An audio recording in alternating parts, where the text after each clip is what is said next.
Pak Ewi, sebelum kita bicara soal relaksasi dana BOS nih, kami ingin tahu dulu bagaimana dengan penerapan pendidikan dan situasi pembelajaran jarak jauh sampai dengan saat ini di Kabupaten Ende, Pak Ewi. Baik, dapat kami sampaikan bahwa penerapan pendidikan di Kabupaten Ende dapat digambarkan sebagai berikut.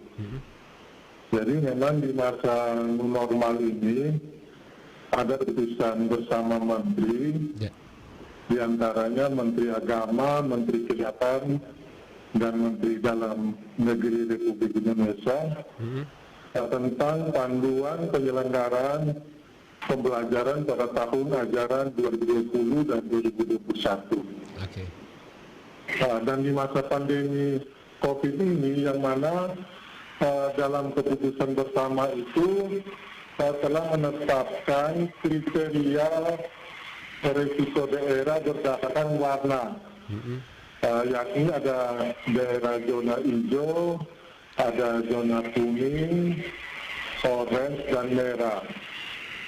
Nah, khusus untuk zona kuning, orange, dan merah dilarang melakukan proses pembelajaran tatap muka di satuan pendidikan dan tetap melanjutkan kegiatan belajar dari rumah.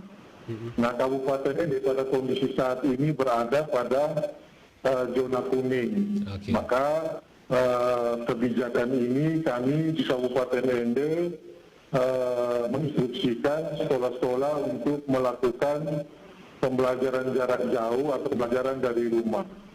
Demikian yang dapat kami sampaikan. Oke, sampai dengan saat ini ya masih tetap begitu ya? Untuk SD Sampai dan dengan saat ini. SMP ya? Untuk PAUD, SD, dan SMP. Oke. Nah, sejauh ini kendala apa saja nih yang ditemui dalam pembelajaran jarak jauh ini, Pak Ewi? Kendala-kendala yang kami temui terkait dengan pembelajaran jarak jauh, baik pada masa sebelum new normal dan setelah new normal, memang berjalan dengan baik. Oke. Tetapi mempunyai banyak kendala. Banyak ya?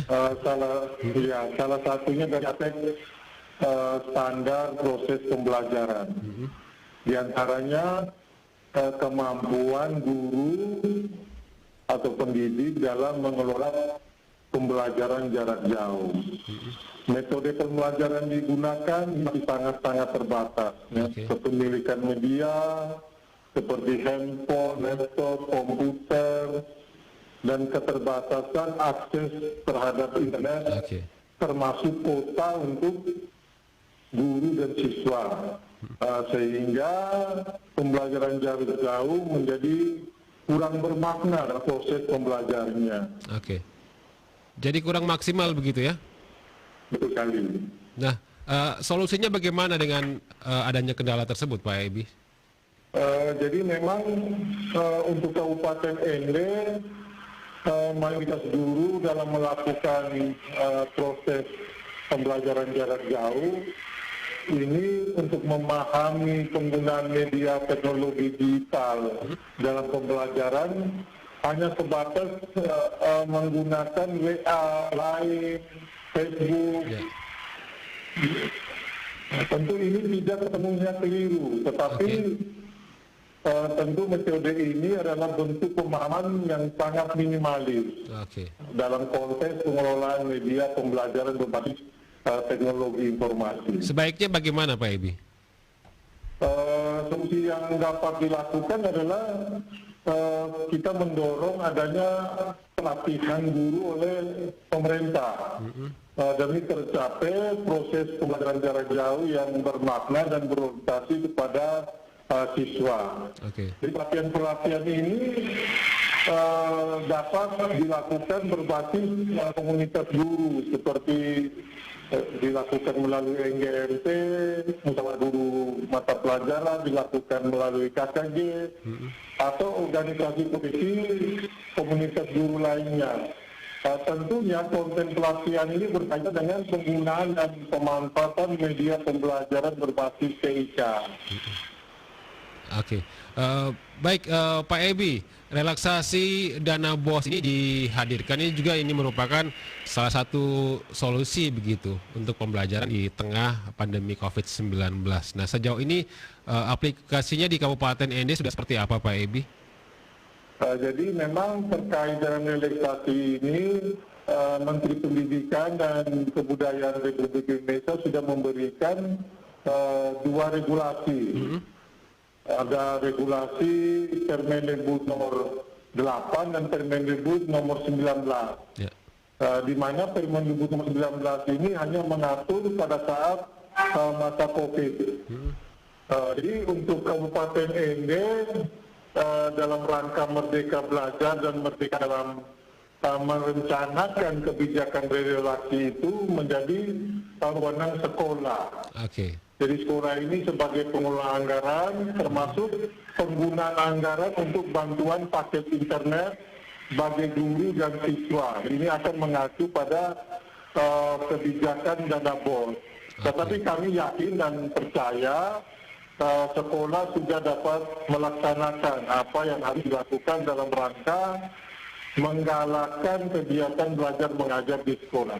Jadi penggunaan dana BOS ini bisa diperuntukkan untuk pemberian paket data begitu ya, contohnya? Betul. Baik untuk siswa dan juga untuk guru ya? Betul. Oke.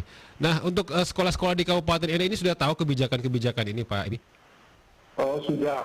Jadi memang di masa sebelumnya normal kami telah melakukan sosialisasi pada seluruh satuan pendidikan wilayah Kabupaten ND. Jadi sosialisasi itu menyangkut terkait dengan kebijakan juknis yang terbaru, yakni Permendikbud nomor 8 dan Permendikbud nomor 19 yang berlaku selama masa penetapan status kedaruratan kesehatan atau COVID-19. Yang mana kedua regulasi ini digunakan dan menjadi acuan dalam penggunaan dana BOS. Dan kami juga telah melakukan workshop penggunaan aplikasi rencana kerja anggaran sekolah online guna menyesuaikan perencanaan sesuai kebijakan yang terbaru bagi satuan pendidikan, termasuk kebijakan yang berkaitan dengan relaksasi. Oke. Pak Edi, tadi dikatakan bahwa untuk penggunaan dana BOS ini, relaksasi dana BOS ini diserahkan kepada sekolah masing-masing begitu ya? Betul. Namun ini tetap ada kontrol begitu dari pemerintah kabupaten? Oh ya, tentu. Jadi memang sebagai tim BOS kabupaten, jadi kami dari Dinas Pendidikan Kabupaten ND bentuk kontrolnya pertama kami memastikan bahwa semua sekolah merencanakan, menggunakan dan mempertanggungjawabkan penggunaan dana BOS sesuai petunjuk teknis, termasuk kebijakan terkait dengan relaksasi penggunaan dana BOS. Dan itu tetap akan terus diawasi oleh Dinas PDANK Kabupaten ND begitu ya? Iya, betul sekali. Pak Ebi terakhir nih, untuk himbauannya untuk sekolah-sekolah di Kabupaten ND terkait dengan penggunaan dana BOS ini seperti apa? Silakan. Jadi terkait dengan himbauan ini dapat kami sampaikan untuk seluruh jenjang, baik itu PAUD maupun SD dan SMP. Yeah.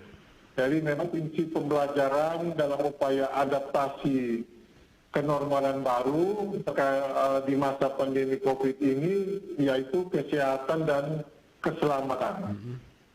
Jadi kesehatan dan keselamatan ini menjadi prioritas utama bagi siswa, pendidik, dan tenaga kependidikan. Untuk itu, meski mendapat banyak relaksasi dari penggunaan dana BOS, kepala sekolah harus tetap dapat menyusunkan rencana kerja yang berorientasi pada belanja kebutuhan prioritas sekolah. Jadi untuk mendukung program Merdeka Belajar.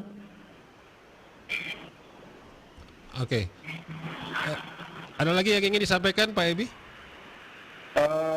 Yang terakhir mungkin dalam masa adaptasi kenormalan baru ini, semangat untuk melakukan inovasi tentu menjadi bagian pertama bagi pendidik yang mana dituntut untuk mengeksplorasi dan menerapkan berbagai macam teori, pendekatan, dan prinsip desain pembelajaran guna menciptakan lingkungan belajar yang inovatif bagi peserta didiknya. Kemudian yang kedua, program Merdeka Belajar adalah budaya belajar dalam menyediakan pembelajaran yang berkualitas bagi peserta didiknya. Tentunya guru atau pendidik dituntut untuk senantiasa belajar dari dan dengan pendidik lainnya. Lebih jauh, pendidik juga harus tidak takut untuk belajar dan bereksperimen dengan metode-metode pembelajaran yang menjanjikan dan telah terbukti efektivitasnya sebagai upaya untuk memperbaiki praktik pembelajarannya. Oke, baik.